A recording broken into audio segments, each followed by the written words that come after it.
Today we are going to learn about the performance criteria. So we have to learn about some terms like a CPU utilization and throughput, turnaround time, waiting time and response time. So these are the terms of the performance criteria. So now first CPU utilization. So CPU utilization, that is the average fraction of time during which CPU is busy. That means કે CPU જ્યારે પણ busy હશે તો એ કેટલા duration માટે average fraction of time, that is called as a CPU utilization, right? So it range from 0 to 100%. It range from 0 to 100%. In real time system it should be between the 40 to 90%.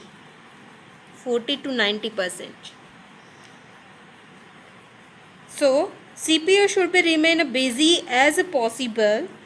Of CPU utilization should be remain as high as possible. So maximum utilization થાય તો તમારું throughput સારું હોય, right? Next, second, throughput. Throughput means what? Number of processes complete per time until is called throughput. Number of processes complete per time unit is called the throughput. That means for long processes, its rate may be 1 process per hour. 1 process per hour.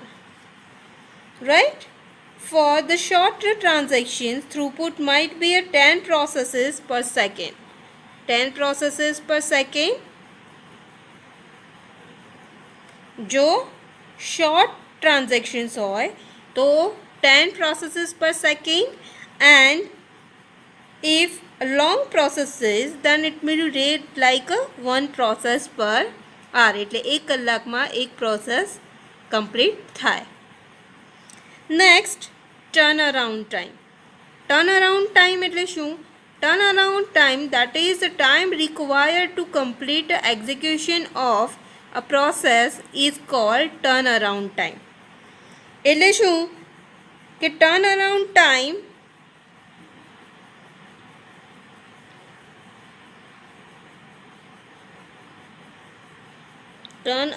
time equal to process time, એટલે કે process finish time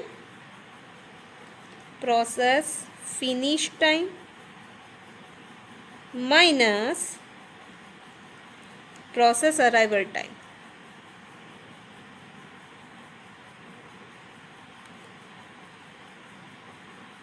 એટલે કે process arrival time અને finish time એ વચ્ચેનો જે duration હશે એને આપણે શું કહીએ છીએ? turnaround time. It specify that how long it takes a complete a process of execution.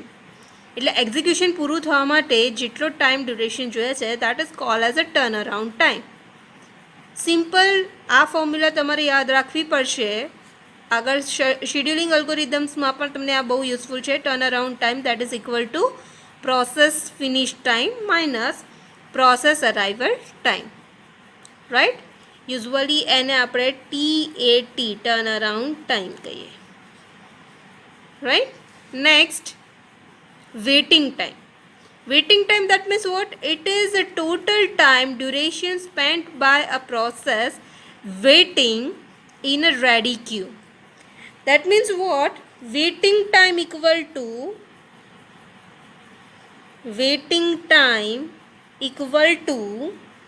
turnaround time, that is turnaround time minus actual execution time.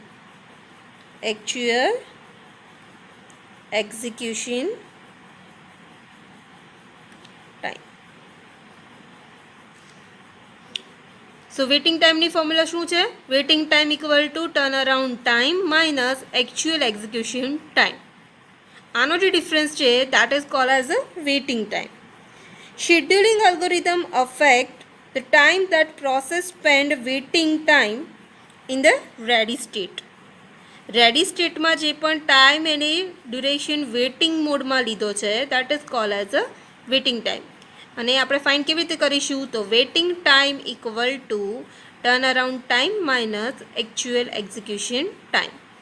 આ બે ફોર્મ્યુલા તમારે યાદ રાખવાની છે. Turn around time that is equal to process finish time minus process arrival time, અને waiting time equal to turn around time minus actual execution time.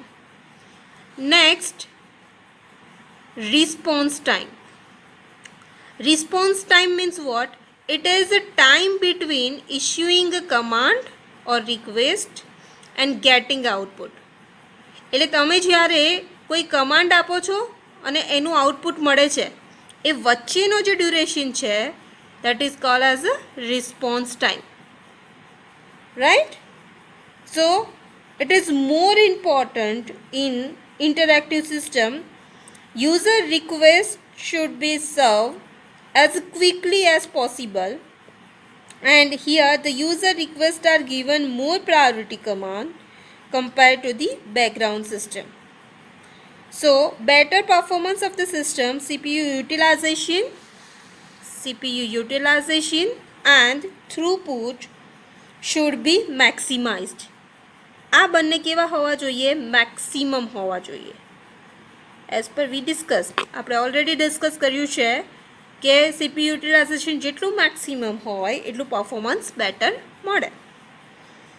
સો આ term તમારે યાદ રાખવાની છે. CP utilisation, throughput, turn around time, waiting time and response time. Okay. The scheduling algorithms. We have already seen the two types of scheduling, non-primitive and primitive scheduling algorithms. So in non-primitive scheduling, it selects the process to run and then just lets it run until it's blocked, or input output, or some events, or terminates. And primitive scheduling algorithms, that is, it selects the process and lets it run for the specific time duration called the time quantum. If process is still running at the end of the time interval, it is suspended and the scheduler selects another process to run. We have already discussed about this.